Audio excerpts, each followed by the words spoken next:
puedo tutear, supongo que sí. Hombre, por favor. Agradeceros esta oportunidad porque los que no pertenecemos a este mundo, venimos del deporte, en mi caso del culturismo, pues nos encontramos un poco perdidos. Ajá.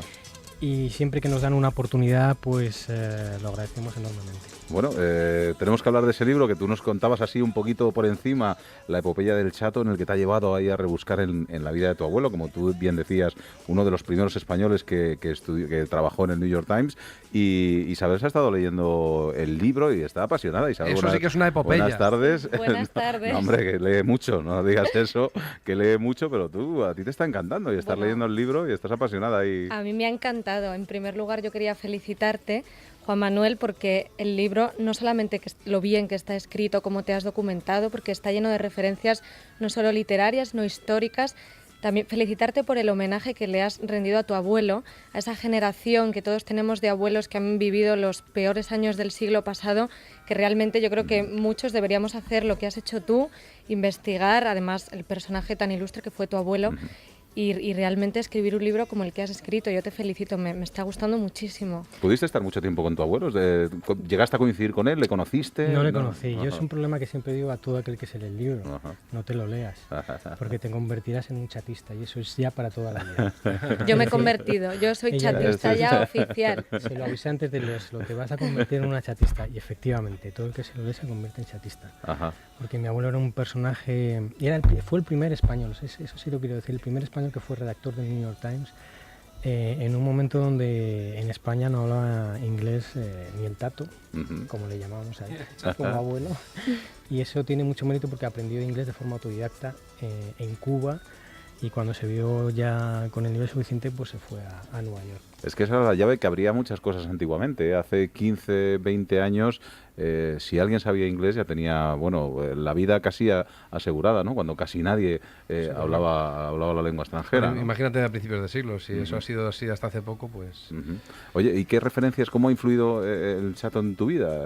Porque no sé si, claro, eran cosas que te contaban tus padres o tu abuela, o eran referencias familiares. ¿Cómo te empezó a entrar el gusanillo de seguir su historia?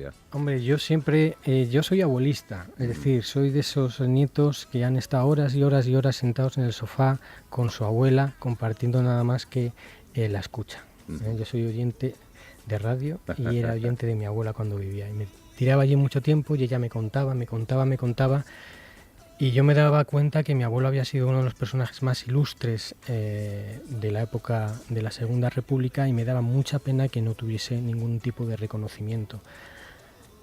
Y claro, mi abuela me contaba, mi padre me contaba, pero cuando yo empecé a hacer la investigación para el libro, cuando decidí hacerlo, es porque estaba ya harto de ver por televisión.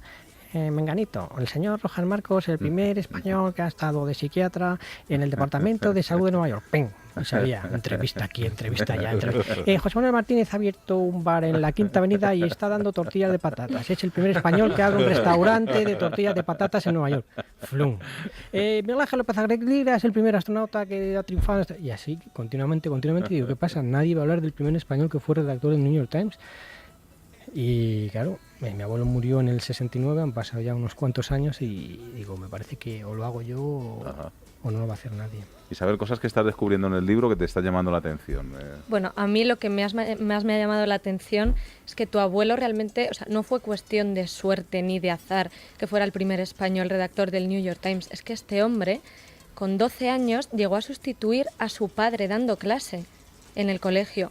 Entonces yo digo, vamos a ver, un niño de 12 años dando clase. Además, lo que más me gustó fue la anécdota que te voy a pedir que cuentes, por qué le llaman el Chato, porque fue en una de esas sustituciones que hizo de su padre. Entonces ahí hay una anécdota muy graciosa. Sí, mi abuelo, cuando tenía que suplir a mi bisabuelo, lo hacía con todas las consecuencias. Dar clases suponía también hacer exámenes. Entonces, cuando tenía que hacer exámenes, los tenía que corregir y los corregía objetivamente. Y había una compañera que se llamaba Covadonga y la suspendió. Y claro, pues esta buena moza, que era muy buena moza, por cierto, en venganza, entre comillas, pues le puso la zancadilla, con tan mala suerte que mi abuelo resbaló y se tropezó con el pupitre justamente en la nariz. Se la acható, se le quedó así y a partir de ahí pues nació el Chato.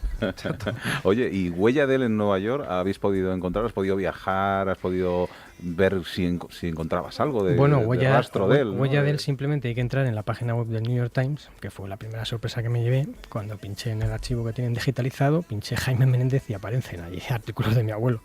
Yo no me lo podía creer. Es decir, o sea, que ellos sí que tienen la referencia, ellos sí que tienen digitalizados artículos de mi abuelo, y aquí en España no había absolutamente nada. O sea, eso ya dice mucho, ¿no? de lo que fue mi abuelo para que una institución de la importancia del New York Times decida digitalizar artículos de mi abuelo, ¿no? ¿Y esos artículos que le hacía era viviendo allí en Nueva York o haciéndolos desde aquí? Era muy curioso porque, claro, los periodistas en aquella época que entraron en el New York Times, los neófitos, la mayoría no firmaban. Eran artículos que, bueno, los escribían y tal. E incluso él escribió un artículo muy bueno, porque él entró como redactor de deportes, no tenía ni idea de deportes, empapó de todo lo que pudo de deportes, dijo, bueno, si además ganó la plaza entre 100 candidatos. Ganó la plaza, porque claro, era un hombre que era capaz de leerse la Enciclopedia Británica 2 veces y ya se la sabía prácticamente, o sea, tenía una capacidad impresionante. Entonces empapó de todo lo que pudo de deportes, fue a hacer la prueba y bueno, la pasó. Entonces hizo una crónica de un partido tan buena que Herbert Lionel Matthews, el gran factotum del New York Times, dijo, ¿quién ha escrito esta crónica? Y yo, pues Menéndez. ¿Cómo que Menéndez? Tráemela a mi despacho. Empezaron a hablar, y ¿tú qué pasa, Menéndez, asturiano? Porque Matthews sabía muchas cosas y hablas mejor inglés que yo, una cosa así le decía, y escribes mejor inglés que yo, y cuéntame, pim, empezaron a hablar. Menéndez, a partir de mañana empiezas en política internacional. Que era su sueño y era lo que él quería y era su pasión. Así que se convirtió pues en el primer español redactor del New York Times, en un principio de deportes y luego de la sección de internacional. Pero, ¿por qué tú crees que no ha sido reconocido en España? No ha sido reconocido en España por varios motivos fundamentales. El primero, porque era un rojo peligroso. Con la pero le fichó Fraga también para es otra cosa escribir en una revista. Eso es otra cosa que yo descubro, que descubro en el libro, ¿no? Segundo, porque él era lo más humilde que te puedas imaginar. No alardeaba de nada. Cuento una anécdota de cuando él en el 53 va a Venezuela y se reencuentra con el hermano de Ortega y Gasset, que había sido republicano y había tenido un cargo durante la República, y se reencuentra con él. Y claro, en la introducción del periódico que cuenta que mi abuelo va allí a escribir sobre Venezuela, comenta que fue redactor del New York Times. Y claro, Ortega y Gasset le dice, pero Menéndez, nunca me habías dicho que había sido redactor del New York Times. Y claro, si fuiste en esa época, fuiste el primero. Y dice, joder, nunca me lo preguntaste, si no yo te lo hubiese dicho. O sea, ese era mi abuelo. Nunca alardeaba, nunca hablaba, entonces no le gustaba hacerse fotos, no le gustaba... A mí para encontrar fotos con André Malraux las he tenido que encontrar porque salió en el periódico pertinente del año 38, y así me ha pasado con todo lo que pude recuperar. Eso por otra parte. Oye, Juan Manuel, como nos vamos a tener que ir porque ya vienen los servicios informativos, por lo menos dinos dónde podemos encontrar el libro y cómo se puede conseguir. Bueno, se puede conseguir por bubok.es, que es la editorial donde lo hemos publicado. Y bueno, a raíz de la presentación que hice en el Ateneo de Madrid, pues también se vende en la librería Fuente Taja, que es una de las librerías que están más interesadas en este tipo de literatura, ¿no? Pues ya saben ustedes, la epopeya del Chato, del New York Times al campo de concentración de los almendros. Gracias, Juan Manuel, ha sido un placer. A vosotros. Servicios informativos y enseguida regresamos con Carrusel de Verano. La misma extraña